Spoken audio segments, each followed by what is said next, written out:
여름방학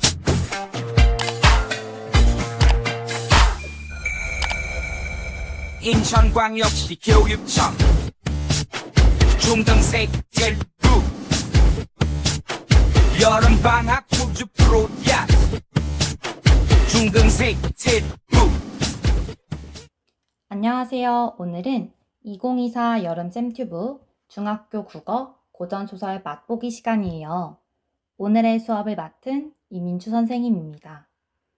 오늘의 수업 주제는 세 가지로 구성되어 있습니다.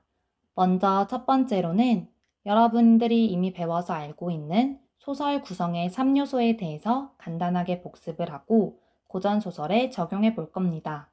두 번째로는 언어 유희, 세 번째로는 풍자의 개념에 대해서 배워보도록 하겠습니다. 고전소설에서 자주 나오는 내용이기 때문에 이 세 부분에 대해서 잘 알고 있다면 작품을 이해하는 데 도움이 될 거예요. 그럼 먼저 소설의 구성 3요소에 대해 살펴보도록 하겠습니다. 소설 구성의 3요소는 첫 번째 인물, 두 번째 사건, 세 번째는 배경입니다. 인물이라는 건 말 그대로 이야기에 등장하는 중심인물이 누구인지 파악하는 것입니다. 사건은 이야기의 중심을 이루는 일이나 혹은 갈등을 의미합니다. 배경은 인물과 사건을 둘러싼 주변의 상황을 의미합니다. 소설을 읽을 때 인물, 사건, 배경 이렇게 세 가지를 파악할 수 있다면 작품을 빠르게 이해하는 데 도움이 될 수 있습니다. 선생님이 아래 예시를 하나 준비했습니다. 같이 한번 읽으면서 여기에 나오는 인물과 중심 사건, 그리고 배경은 무엇인지 찾아보도록 할 거예요. 비행기를 타고 제주도로 수학여행을 가는 날이다. 그래서 별이는 아침부터 두근거리는 마음으로 침대에서 일어나 준비를 시작했다. 처음으로 타는 비행기라니. 별이는 생각했다. 비행기를 타면 구름이 정말 잘 보이겠지? 너무 기대된다. 별이의 생각을 읽은 듯 엄마가 말했다. 별이, 오늘 비행기 타면 별이가 좋아하는 구름이랑 하늘 실컷 볼 수 있어서 좋겠네. 이 예시에서 등장하는 인물은 선생님이 읽으면서 동그라미를 쳐봤어요. 맞아요. 별이와 엄마, 이렇게 두 인물이 등장하게 되죠. 두 번째, 여기 나와 있는 사건은 별이가 수학여행을 가는 날 아침 엄마와의 대화입니다. 세 번째, 배경은 비행기를 타고 수학여행을 간다는 것을 보면서 비행기가 있는 시대 배경이다 라는 것을 파악할 수 있겠죠? 그러면 현대에서 말고 우리가 오늘 배울 고전소설 맛보기라는 제목에 맞춰 고전소설에서는 인물, 사건, 배경이 왜 중요한지 어떻게 파악할 수 있는지를 살펴보도록 할 거예요. 첫 번째, 인물입니다. 고전소설에서는 특히 인물을 파악하는 것에 주목을 해야 합니다.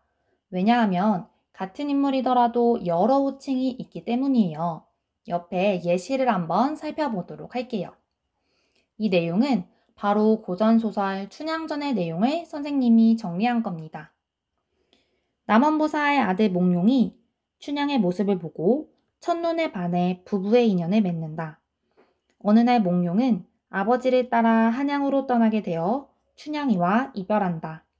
그 후 남원보사로 변학도가 새로 부임한다. 한양에서 장원급제를 한 몽룡은 암행어사가 되어 변사또의 괴롭힘을 받는 춘향을 구하고 탐관오리인 변학도를 벌한다. 여기서 인물을 찾아보면 세 인물이 등장한다고 할 수 있어요. 몽룡, 춘향, 그리고 변학도입니다.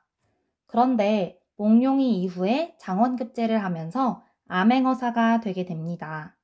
그래서 암행어사와 몽룡은 같은 인물이라고 할 수 있겠죠? 마찬가지로 변학도는 남원보사로 오기 때문에 이후에 나오는 말들은 남원보사와 변학도가 같다는 것을 알 수 있습니다. 고전소설에서는 이렇게 인물을 파악하는 걸 중심적으로 잘 할 수 있어야 합니다. 다음으로 넘어가 볼게요. 다음은 소설 구성 3요소의 사건 부분입니다. 사건을 파악하는 건 현대소설 작품과 비슷합니다. 방금 읽었던 예시 부분을 똑같이 살펴보면 몽룡이와 춘향이가 서로 반해서 부부의 인연을 맺고 몽룡이가 아버지를 따라 한양으로 떠나게 되어 이별하는 사건, 그리고 변학도가 새로 부임하는 사건, 암행어사가 된 이몽룡이 변사또의 괴롭힘을 받는 춘향을 구하고 탐관오리인 변학도를 벌하는 장면, 이렇게 하나하나의 사건들로 작품이 이어지게 됩니다. 세 번째로는 배경입니다.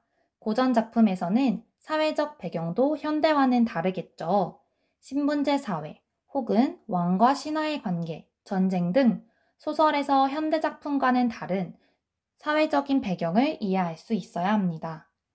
방금 우리가 계속 살펴본 춘향전을 보면 몽룡이는 남원 부사의 아들이고 춘향이는 기생 월매의 딸로 둘은 원래 이루어질 수 없습니다. 왜냐하면 그 당시에는 신분제 사회였기 때문이에요. 이런 내용을 알고 있다면 소설을 이해하는 데 조금 더 도움이 될 수 있겠죠?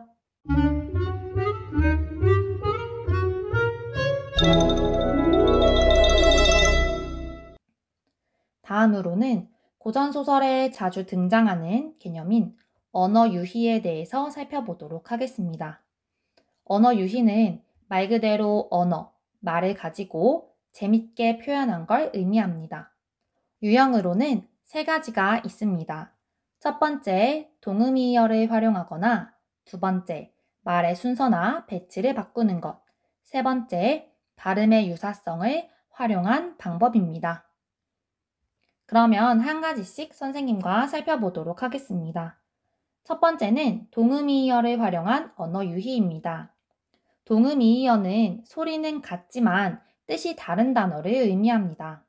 예시로 우리가 배라고 말하면 먹는 배가 있을 수도 있고 타고 다니는 물 위에 떠 있는 배가 있을 수도 있겠죠? 이렇게 발음은 같지만 뜻이 다른 경우의 단어들을 활용하는 거예요. 예시를 한번 같이 살펴볼게요. 이몽룡이 암행어사가 되어 거지로 변장하고 변학도의 생일잔치에 들어가 밥상을 받은 상황입니다. 거지라고 안 좋은 음식만 줘서 이몽룡이 운봉의 옆구리를 찌르며 하는 말입니다. 갈비 한 대 먹읍시다. 여기서의 갈비는 먹는 음식 혹은 사람의 신체 일부를 의미하는 게 되겠죠? 이게 바로 동음이어를 활용한 언어 유희입니다. 두 번째로는 말의 순서, 배치를 바꿔서 재미있게 표현한 언어 유희입니다. 도치가 활용되었는데 도치는 차례나 위치 따위를 서로 바꾸는 것을 의미합니다. 옆에 예시를 살펴볼까요? 이 장면은 이몽룡이 암행어사로 등장하여 변학도를 잡는데 변학도가 숨으며 하는 말입니다. 추워라, 문 들어온다, 바람 닫아라, 물 마르다, 목 들여라. 그런데 여러분, 잘 생각해보면 문 들어온다, 바람 닫아라가 말이 되나요? 안 되죠. 원래는 바람 들어온다, 문 닫아라, 목 마르다, 물 들여라 이것인데 두 개의 자리를 바꿔서 우스꽝스럽게 표현한 것입니다. 무서워서 벌벌 떨고 있는 변학도의 모습과 연계하여 웃음을 자아내고 있습니다. 세 번째로는 발음의 유사성입니다. 발음의 유사성은 발음이 비슷한 단어를 활용한 건데요. 예시를 한번 살펴볼게요. 이몽룡을 보고 이도령인지 삼도령인지 라고 말하는 장면이 나옵니다. 이것은 성시인 이와 숫자 2의 발음이 유사한 것을 활용해 그 뒤에 삼도령이라고 표현한 것입니다. 이렇게 언어 유희의 세 가지 유형을 살펴보았습니다. 다음으로는 자주 등장하는 풍자에 대해 살펴보도록 하겠습니다.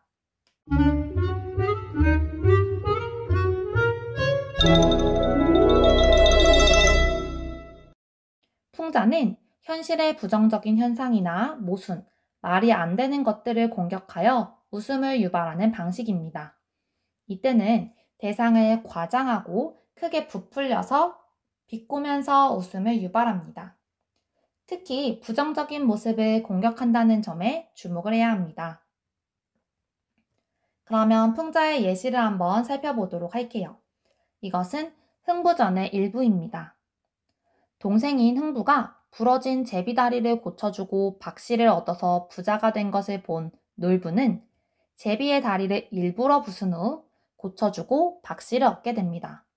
그러나 놀부가 열어본 박에서는 흥부와 달리 금은보화가 나오지 않습니다. 그 장면을 한번 살펴보도록 할게요. 슬근슬근 박을 타고 있는데 노란 색깔들이 엄청 황금처럼 보이는 거예요. 그래서 와 신나하고 있는데 알고 봤더니 이 빨간색 부분에서 벼락 같은 소리가 나고 똥줄기가 무작위처럼 막 쏟아져 내린다 라는 내용이 나와 있죠. 결국 황금처럼 보였던 건 모두 똥이었다 라는 내용으로 놀부의 악행을 비판하기 위해서 우스꽝스럽게 표현했다는 걸 알 수 있습니다. 오늘의 주요 수업 내용을 살펴보면 첫 번째, 소설 구성 3요소, 두 번째, 언어 유희, 세 번째, 풍자입니다. 각각의 개념을 확인하고 작품을 읽으며 관련 내용을 활용한다면 여러분이 고전소설을 이해하는 데 있어 도움이 될 수 있을 거랍니다.